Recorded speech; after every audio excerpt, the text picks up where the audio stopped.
یوم علی کے مرکزی جلوس سے قبل تمام شیعہ علماء برادری یکجا ہو کر کراچی پریس کلب میں شیعہ علماء کرام کے ساتھ پریس کانفرنس سے خطاب کرتے ہوئے 21 رمضان المبارک یوم علی کے حوالے سے ان کا کہنا تھا کہ یوم علی کے موقع پر حکمراں ہو یا کوئی طاقت ہمیں عزاداری سے نہیں روک سکتی، یہ ہمارا آئینی حق ہے۔ عزاداری اہل بیت ہمارے لیے عبادت کا درجہ رکھتی ہے۔ شیعہ علماء کرام کا کہنا ہے کہ ارباب اختیار فتویٰ دینے کی کوشش نہ کریں، عزاداری فرض ہے یا نہیں، اس کی ذمہ داری ہم اپنے جلوس اور مجالس میں SOP کو منظم طریقے سے کریں گے کہ ہم اس SOP پہ عمل کرتے ہوئے عزاداری کے مراسم کو انجام جو دینے جا رہے ہیں اس کو انجام دیں، اور یہ سارا کام ہمارا نہیں ہے۔ اربوں کے روپوں کے فنڈ تم نے لیے کرونا کے نام پر، اربوں کے فنڈ آئے پوری دنیا سے، اور آپ کہتے ہیں سینیٹائزر کا خیال رکھیے، گلفز کا خیال رکھیے۔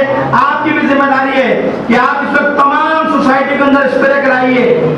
آپ کو چاہیے کہ روڈوں کے اوپر حکومت کی طرف سے سینیٹائزر گلفز پوری دنیا کے اندر بٹے نہیں بٹے۔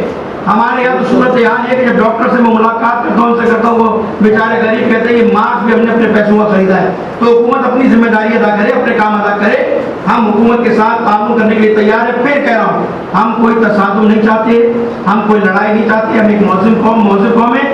ہم نے اپنی حکومت کی بنائی ہوئی SOP کے مطابق ہماری اسکاؤٹ نے SOP ترتیب دے دی ہے۔ شیعہ علماء کرام کا کہنا ہے کہ ہم یوم علی کے موقع پر پرامن جلوس چاہتے ہیں، لہٰذا اسے روک کر ہمیں مشتعل نہ کیا جائے۔ جلوس مرکزی راستوں سے نکالے جائیں گے۔ Laiba Khan, metro 7 city news, Karachi.